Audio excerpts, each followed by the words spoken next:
நண்பர்களே, இப்ப நான் உங்களுக்கு சொல்ல போறது விக்ரமாதித்த கதையின் 32வது பகுதிய.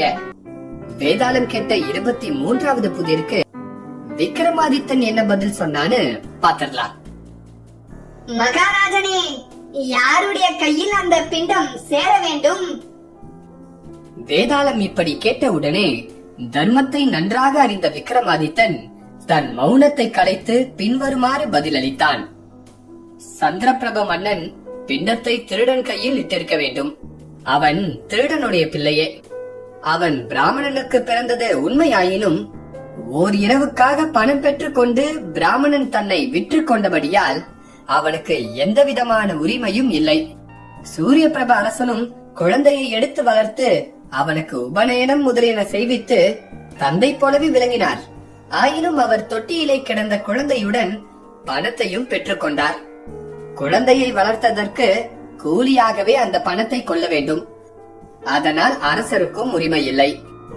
இதனால் சந்திரபிரபன் திருடனுடைய பிள்ளையே. திருடனுடைய மனைவியை அவள் தாயார் கையில் தாரை வார்த்து அளித்திருந்தாள். திருடன் அளித்த அனுமதியின் பேரிலே தான் இந்த குழந்தை பிறந்தது. அன்றி அதன் வளர்ப்பிற்கும் திருடன் பணமே உதவியது. ஆகவே பிண்டத்தை திருடன் கையிலே தான் இட வேண்டும். இதுதான் என் அபிப்பிராயம். இந்த பதிலை கேட்டதும் வேதாளம் மறுபடியும் கட்டவிழ்த்துக் கொண்டு முருங்க மரத்தில் ஏறிக்கொண்டது. வேதாளம் கூறிய 24வது கதை, முறை தெரியாத கதை. நண்பர்களே, இந்த கதைய கவனமா கேளுங்க. இது விக்ரமாதித்த மன்னனாலேயே பதில் சொல்ல முடியாத கதை. சரி, கதைக்குள்ள போலாமா? அஞ்சா நெஞ்சு படைத்த விக்ரமாதித்தன் மறுபடியும் முருங்க மரத்தை அடைந்தான். இருள் சூழ்ந்த அந்த நள்ளிரவிலே மயானத்தில் சிதையெறிவது கருநிலம் கொண்ட ராட்சசியின் சிவந்த கண்களிலிருந்து எழுந்த ஜுவாலை போல தோற்றம் அளித்தது. இரவின் கோரத்தை மன்னன் பொருட்படுத்தவில்லை. வேதாளத்தை மறுபடியும் கட்டிப்பிடித்து தோள் மீது சுமந்து கொண்டு முன்போலவே கிளம்பினான். பழையபடியே வேதாளம் விக்ரமாதித்தனை பார்த்து, மகாராஜனே, இந்த முன்னோட்டம் பின்னோட்டம் உனக்கு சலிப்பை கொடுக்காவிட்டாலும் எனக்கு அழுத்து விட்டது. ஆகவே கஷ்டமான கேள்வி ஒன்றை கடைசியாக கேட்கிறேன். இந்த கதையை கவனமாக கேள் என்று சொல்ல ஆரம்பித்தது. தட்சிணத்திலே ஏதோ ஒரு சிறு ராஜ்யத்தில் தர்மன் என்ற பெயர் படைத்த ராஜன் ஒருவன் இருந்தான். தர்ம நெறியில் வாழ்பவர்களுக்கெல்லாம் அவன் தலை சிறந்தவன். அவனுக்கு ஏராளமான உறவினர்கள் இருந்தார்கள். அவர்கள் அவனிடமிருந்து நாட்டை கைப்பற்றிவிட ஆவல் கொண்டிருந்தனர். அவ்வரசனுடைய மனைவிக்கு சந்திரவதி என்று பெயர். அவள் மாலவ தேசத்தை சேர்ந்தவள். நல்ல உயர்குடியில் பிறந்தவள். கற்பில் சிறந்தவள். அவர்களுக்கு லாவண்யவதி என்ற பெண் குழந்தை பிறந்தது. அந்த பெண்ணுக்கு யுக்த வயது வந்தவுடன் தர்மராஜனுடைய உறவினர்கள் ஒன்று சேர்ந்து அவனை சிங்காதனத்திலிருந்து விரட்டிவிட்டு நாட்டை தங்களுக்குள் பங்கிட்டுக் கொண்டனர். அதனால் அரசன் இரவோடு இரவாக ஏராளமான நகைகள், விலை உயர்ந்த பொருள்கள் ஆகியவற்றை எடுத்துக்கொண்டு மனைவி குமரி ஆகிய இருவருடன் வெளிக்கிளம்பினான். மாமனார் வசித்து வந்த மாலவ தேசத்திற்கு கிளம்பிய அரசன் அன்றைய இரவு மனைவியுடனும் குமரியுடனும் விந்திய மலை ஆரண்யத்தை அடைந்தான். இரவு பொழுது முடிந்து பகலும் வந்தது. திருடர்கள் நிறைந்த அந்த காட்டில் அவர்கள் நுழையவே வேண்டாம் என்று தடுப்பது போன்றிருந்தது சூரியோதயம். அவன் காட்டிலே வழி நடந்து செல்லும் போது கூரிய நாணல் கீறி அவன் பாதமெல்லாம் புண்ணாகிவிட்டது. கடைசியாக பில்லர்களுடைய கிராமம் ஒன்றை அடைந்தான்.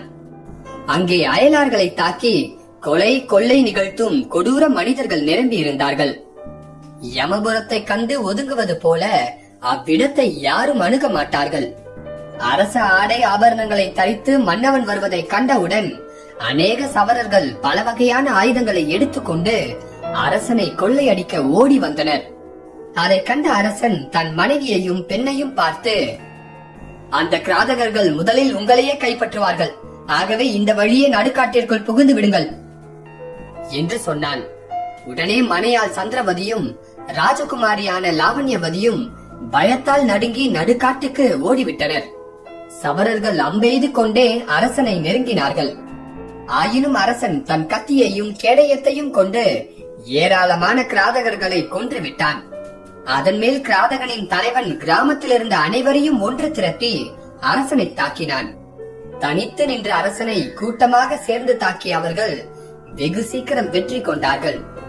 தர்மராஜனின் கேடயத்தை சுக்கல் சுக்கலாக உடைத்து அவனையும் கொன்று விட்டார்கள். அப்பால் அவனிடமிருந்த ஆபரணங்களை எடுத்துக்கொண்டு மறைந்தார்கள். காட்டுப்புதர் ஒன்றில் மறைந்திருந்து நடந்தது முழுவதையும் கவனித்து வந்த சந்திரவதி தூரத்திலிருந்தே தன் கணவன் கொலையுண்டதை தன் கண்களாலே கண்டாள். அதற்கு மேல் அவள் என்ன செய்வதென்று அறியாமல் தன் பருவகுமாரியுடன் நீண்ட தூரம் ஓடி அடர்ந்த காட்டை அடைந்தாள். அப்போது உச்சி பொழுதாகிவிட்டது.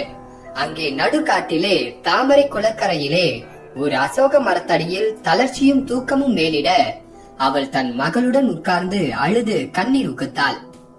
இதற்கிடையில் பக்கத்து நாட்டை சேர்ந்த அரசனான சண்டசிம்மன் என்பவன் காட்டிலே வேட்டையாட தன் புத்திரனுடன் குதிரையேறி வந்திருந்தான். அங்கே மண்ணில் பெண்கள் இருவரின் காலடி சுவடுகள் பதிந்திருப்பதை கண்ட மன்னன் தன் மகன் சிம்ம பராக்கிரமனிடம், மங்கள குறிகளை கொண்டதும் அழகியதுமான இந்த காலடி சுவட்டை பின்பற்றி போய் பார்ப்போம்.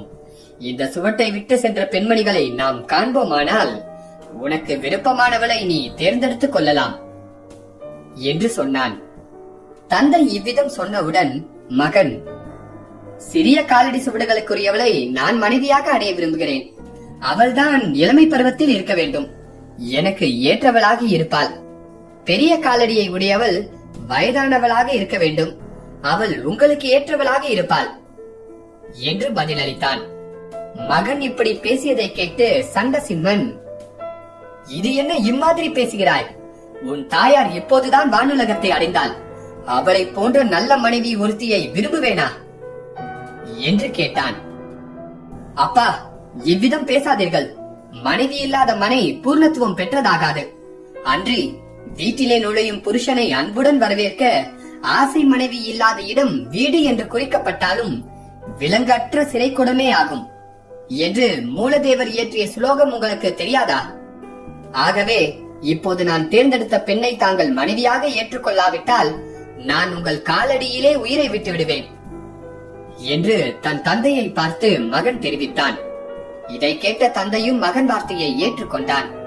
இருவருமாக காலடி சுவடுகளை பின்பற்றி பெண்மணிகள் இருவரையும் அந்த காட்டிலே தேடி சென்றார்கள்.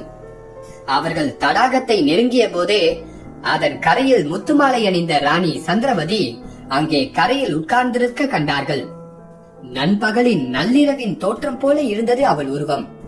பக்கத்திலே ராஜகுமாரியான லாவண்யவதி பூரண சந்திரனின் ஒளி போல நின்று கொண்டிருந்தாள். தந்தையும் மகனும் அவர்களை நெருங்கினார்கள். இதை அறிந்த ராணி சந்திரவதி அவர்களை திருடர்கள் என்று நினைத்து அலறி புடைத்து எழுந்தாள். ஆனால் ராஜகுமாரி தன் தாயை பார்த்து, அம்மா, பயப்படாதே. இவர்கள் திருடர்கள் அல்ல.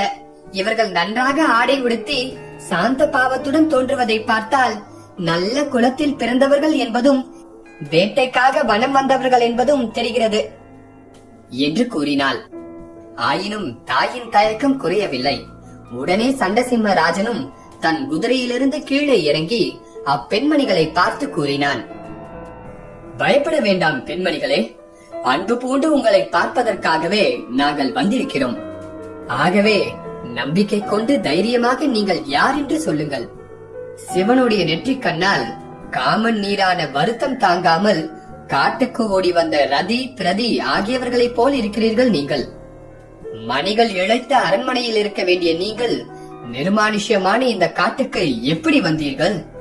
அழகிய செடிகள் தூவும் பூப்பாயின் மீது உலாவ வேண்டிய இந்த மிருதுவான பாதங்கள் முட்கள் நிறைந்த இந்த காட்டு பூமியிலே நடக்கையில் எவ்வளவு நொந்திருக்கும் என்பதை நினைக்கவே எங்கள் உள்ளம் வேதனைப்படுகிறது. காற்றில் கிளம்பி உங்கள் முகத்தில் படிந்துள்ள புழுதி, உங்கள் உடலை தகிக்கும் வெயிலின் வெப்பம் மிகுந்த கிரணங்கள் ஆகியவை எங்களையே தாக்குவது போல தோன்றுகின்றன. காட்டு மிருகங்கள் நிறைந்த இந்த காட்டிலே நீங்கள் தங்கியிருப்பதை காண எங்கள் மனம் வெதும்புகிறது. ஆகவே உங்கள் வரலாற்றை தெரிவிக்க வேண்டும். சண்டசிம்மராஜன் இவ்விதம் கேட்டவுடனே அரசி நீண்ட ஒரு பெருமூச்சை விட்டு வருத்தமும் வெட்கமும் பிடுங்கி தின்ன மெதுவாக தன் வரலாற்றை தெரிவித்தாள். அனாதரவாக அவள் இருப்பதை அறிந்த சண்டசிம்மராஜன் அவளுக்கும் அவள் மகளுக்கும் இதமான வார்த்தைகளை கூறி தேற்றினான். அவ்விருவரையும் தங்களுடனே வந்து தங்கள் குடும்பத்திலேயே சேர்ந்து விடுமாறு வேண்டினான். அவ்விருவரையும் தங்கள் குதிரைகளின் மேல் ஏற்றிக்கொண்டு அரசனும் மகனும் தங்கள் தலைநகரான வித்தபபுரிக்கு திரும்பினார்கள். திக்கற்ற நிலையிலிருந்த அரசி என்ன செய்வாள்? மறுபிறப்பை அடைந்ததே போல அவள் அரசன் விருப்பத்திற்கு சம்மதித்தாள். ஆகவே சிறிய பாதத்தையுடைய ராணி சந்திரவதியை ராஜகுமாரனான சிம்ம பராக்கிரமன் மணந்து கொண்டான். பெரிய பாதத்தை கொண்ட ராஜகுமாரி லாவண்யவதியை அரசனான சண்டசிம்மன் மனம் புரிந்து கொண்டான். முதலில் காட்டில் காலடி சுவடுகளை கண்ட அவர்கள் அவ்விதம் தானே தீர்மானித்திருந்தார்கள். சொன்ன சொல்லை மீறுவார்களா? இவ்விதம் பாத அளவால் ஏற்பட்ட தவறால் தாய் ராஜகுமாரன் மனைவியானாள், ராஜகுமாரியோ அரசனுடைய மனைவியானாள். ஆகவே மகள் தன் சொந்த தாயின் மாமியாரானாள். அதே போல தாயும் தன் சொந்த மகளின் மருமகளாக வந்தாள். அந்த பெண்களுக்கும் பெண்ணும் பிள்ளையுமாக குழந்தைகள் பிறந்தன. இந்த விதமாக சண்டசிம்மராஜனும் அவனுடைய குமாரன் சிம்ம பராக்கிரமனும் தங்களுக்கு முறையே ராஜகுமாரி லாவண்யவதியையும் ராணி சந்திரவதியையும் மனைவிகளாக அடைந்து அந்நகரத்தில் வாழ்ந்து வந்தார்கள். இருட்டிலே வழி நடந்து செல்லும் வேளையிலே இவ்விதம் கதையை கூறி முடித்த வேதாளம் விக்ரமாதித்தனை பார்த்து பின்வருமாறு கேட்டது. மகாராஜனே, தந்தையும் மகனும் தலைமுறை மாறி மகளையும் தாயையும் முறையே மணந்து பெற்றெடுத்த குழந்தைகள் தங்களுக்குள்ளே எத்தகைய உறவு முறை கொள்வர்? இதை சொல். உனக்கு தெரிந்தால் சொல்லியாக வேண்டும். தெரிந்திருந்தும் சொல்லாவிட்டால் முன்னே கொடுத்த சாபம் நிச்சயம் உன்னை பிடிக்கும். நண்பர்களே, வேதாளம் கேட்டது புரிஞ்சுதா?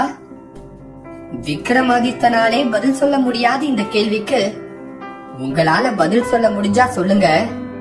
விக்ரமாதித்தன் என்ன ஆனாங்கிறத நான் அடுத்த பாகத்துல சொல்றேன்.